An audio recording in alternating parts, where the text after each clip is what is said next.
Hello class, welcome back. Last period we have completed our chapter 1 and today we are going to continue with the chapter 2. So before we continue, just want to say, write your copy or exercise also, okay?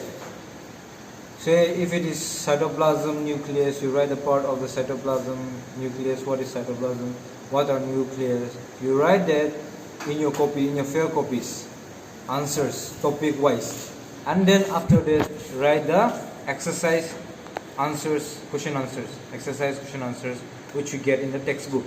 Okay, now we'll see about tissues, chapter 2, tissues. So in last chapter we discussed that about the cells. What are cells? Cells are the basic unit of life, right? Every part of our body consists of cells. So now comes the tissue. What are tissues? So these cells, they come together and form a cluster. And from a cluster means they form a bond. Okay, they form a bond, forming the tissues. How tissues form? Tissues are a compound or a cluster of cells which performs the same functions. Okay. Now you see teachers, right? What makes teacher a same, or what does they do? They perform the same function, right? Students, what does they do? They follow the teachers and study, right, and make up the notes and make their notes.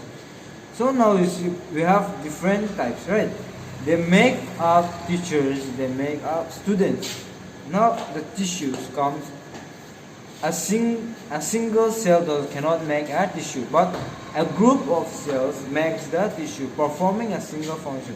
So if one single cell, if 10 single cells, you have 100 cells in your body, example.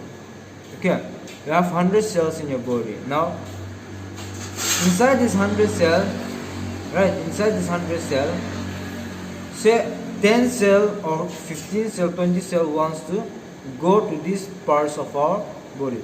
So these parts, the 20 cell will go to these parts, and these 20 cells make up a tissue. So here different parts, different 20 cell will go, different 20 cell will go, different 20 cell will go, different 20. So these 5 parts of the finger, they perform different function, right? They perform different function. So example, so the cell makes up the tissues which have the same functions.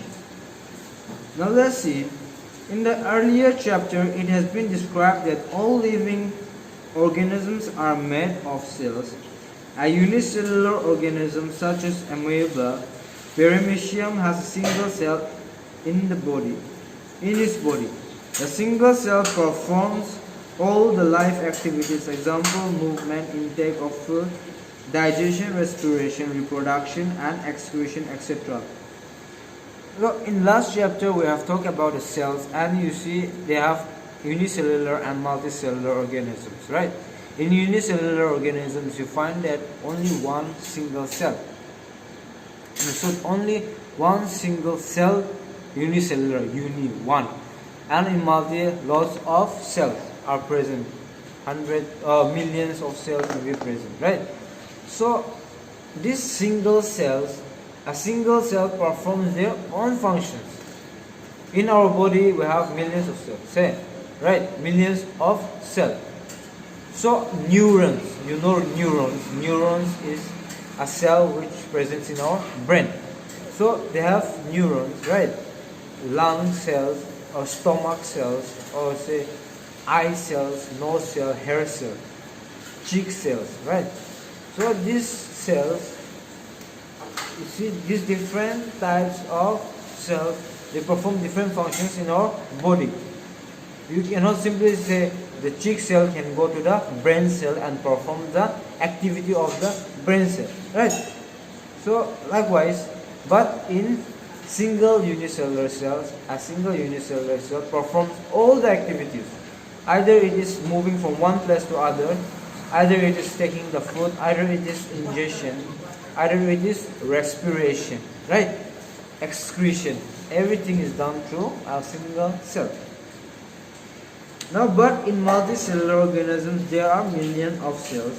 Most of these cells are specialized to carry out a few functions. Each specialized cell or function is taken up by a different group of cells. These cells' functions vary efficiently. Thus, cells of multicellular organisms show division of labor. For example, in human beings, muscle cells contract and relax in cause movement. Nerve cells carry messages. Blood cells carry oxygenated and deoxygenated. Blood cells carry oxygen and CO2. In plants, vascular tissue, xylem and phloem conduct water and food. So we see that cells that are specialized in one function are grouped to form a tissue. Blood, muscle, xylem and phloem are examples of tissue. Now you see the tissues in human beings. Okay, these cells, they form or they come together in one particular place, and that after they perform same function, okay, they perform same function. When they come together, they will become a tissue. Okay, this will become a tissue of the body. So, like for example, a human cell in human body, we have nerve cells, blood cells, right, cheek cells, hair cells, say different types of cells in presence in our body.